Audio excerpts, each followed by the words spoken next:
When did you decide you're going to give it another Mhm. And then do you ever look around and say, hey, they retired earlier when they came in, or they left me. I'm now Yeah. After the season, I took a couple months off to really think about what the next 2, 3 years looks like, for me, for my family, um, for this organization, for this franchise. And I just felt like there was more in the tank. There was more work to be done personally.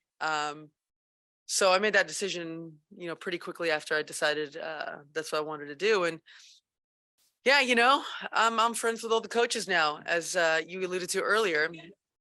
I was at a USA basketball camp, and we're having lunch, and next thing I know, I look around and I'm having lunch with Tebow, Coach Wade, Cheryl Reeve, and I'm like, oh, that's where I'm at now.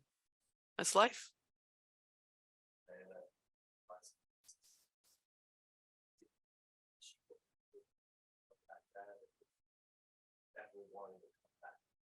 No. I've said this a lot in the sports world and in business, and as you get older, you can't really make decisions on other people. That's not the right reason to come back, to keep playing, to change jobs or whatever it may be. It's when you've been through this journey for a long time, you really have to look deep inside yourself and see if you still have the energy and the competitiveness to come back. And especially this season where it's 40 games, it's probably going to be one of the most grueling seasons. And I just really had to look in the mirror and see if I wanted to prepare like the only way I know how to do. And, once I made that decision, it was pretty easy. Mhm. Yeah, it's great. I mean, I think the goal eventually is, to play in the winter and have basketball during basketball season. That's what I've always said since day one. With scheduling and different things, it's been difficult, but I think we're heading towards that, and I think that's a really good thing for our league. Your higher spectrum have you actually thought, I mean, no, we didn't do it, but have you actually thought about being a mentor, coach, or something within the Mercury organization, or just? No, I'm just ready to get on the court and get back to doing what I do. And, I'm just ready to get back on the court with no distractions and focus on what I have to do every single day to get back to where I want to go. So all that mentoring stuff, you can just watch.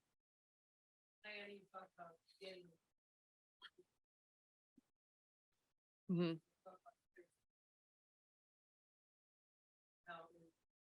Mm-hmm. Yeah, I mean, it's a great vibe right now, and first day of training camp, and just in general, I think we have just a good group of um, characters that are pushing towards, one goal, whatever that may be. If that's winning a drill, whether that's, fixing a little problem to make sure that the offense runs right. And when you have, right now 15, 18 people listening and really trying to do whatever, Coach Nygaard and the coaching staff wants us to do, there's something nice about that. And we go back to winning a championship. I think we underplay how important it is to have that team chemistry and have that, respect for each other. So it's been really nice, and we'll see if we can keep it going. It's really early. It is early.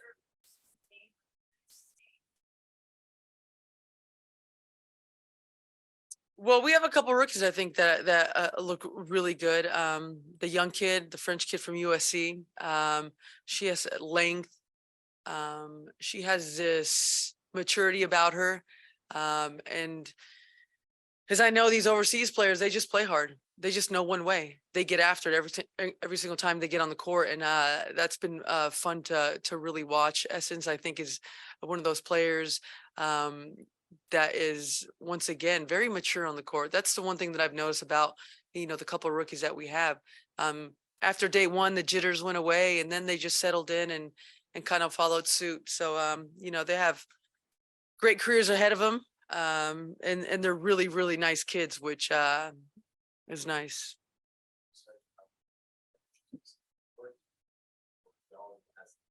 Mhm. Yeah, that comes with road trips and that comes with different things we'll do as a team. But, you know, most importantly, if we have that bond on the court, you're willing to go the extra inch, the extra mile for someone that you know is going to do the same for you. So it's been really nice. Medicaid or see, that was since a while, out of 40 years, obviously, out of the lodge. Mhm. How is that? The going forward, what do you think that would have to be? If there is so much talent. Yeah, I'm confused sometimes about that. And I've been a part of it where I was in college and it was the hottest ticket in the country, and how do we make the hottest ticket in the country for the best basketball players in the world in the WNBA? That to me is it only happens in women's sports where the adolescents get more attention than the grown-ups. It's confusing. We'll go to some Zoom questions. Lauren Moses, Valley Sports. Hi, Diana. Question about team chemistry. You've talked about it a little bit here. Just can you say what they are usually trying to build that foundation on? Obviously, you've been around for some time. It may look different from team to team, but as a leader, what is that foundation that team chemistry is built on? Yeah, I mean, it's showing up to work. It's playing for your teammates. It's showing up for your city. I think that's the one thing that we've tried to do since the day I got here and before that. I mean, the Mercury and the Suns, it's built into the city. It's the fabric of the city. It's hardworking. It's having respect for people. It's all the things that, you'd want someone to have for you. And I think as far as our team, that's what we've always tried to make sure we do. So, we need to get back to that. Sean Schultz, WNBA Swish. Diana, Sean Schultz, WNBA Swish. With so much attention being on teams like the Aces and Liberty, I was just wondering, does that kind of take pressure off your back, give you motivation going into the season? I don't know. I put pressure on this team every day to come and be its best. The one thing that I have learned is you can't control the narrative and you can't control other teams. You just, I can't control how they show up and work every day. But I know that I can show up and this team can show up every single day and put their best foot forward. So, I really, it doesn't really bother me. We'll do two more. Jennifer Porty, Let's Talk Women in Basketball. Hi, Jennifer Porty from Let's Talk Women in Basketball podcast. I wanted to know, what do you think will be the biggest challenge for the Phoenix Mercury this season?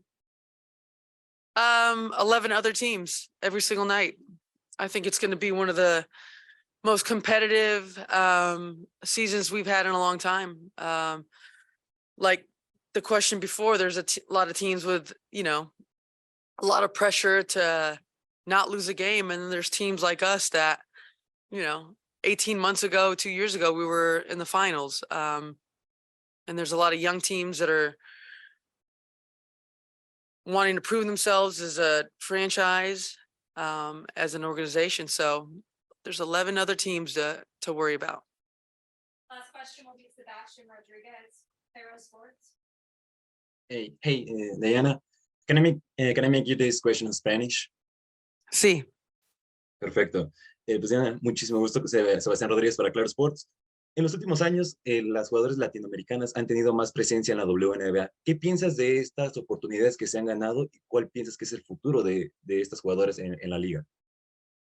Y bueno, creo que es un testamento de, la escuela y las clases juvenil en Sudamérica, en la América Latino.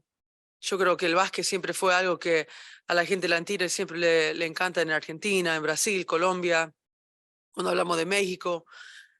Creciendo en Los Ángeles, siempre había una comunidad de hispánicos que jugaban básquet en los parques, en la escuela. Creo con la oportunidad en la universidad, creo que hay un paso para jugar profesional y para mí es un orgullo bien grande. Creo que en los próximos años, con la WNBA, con la NBA, hay oportunidades para estos hombres y mujeres para jugar en el nivel más grande del mundo. Thanks, Steve. Okay. Bye, guys. Thanks.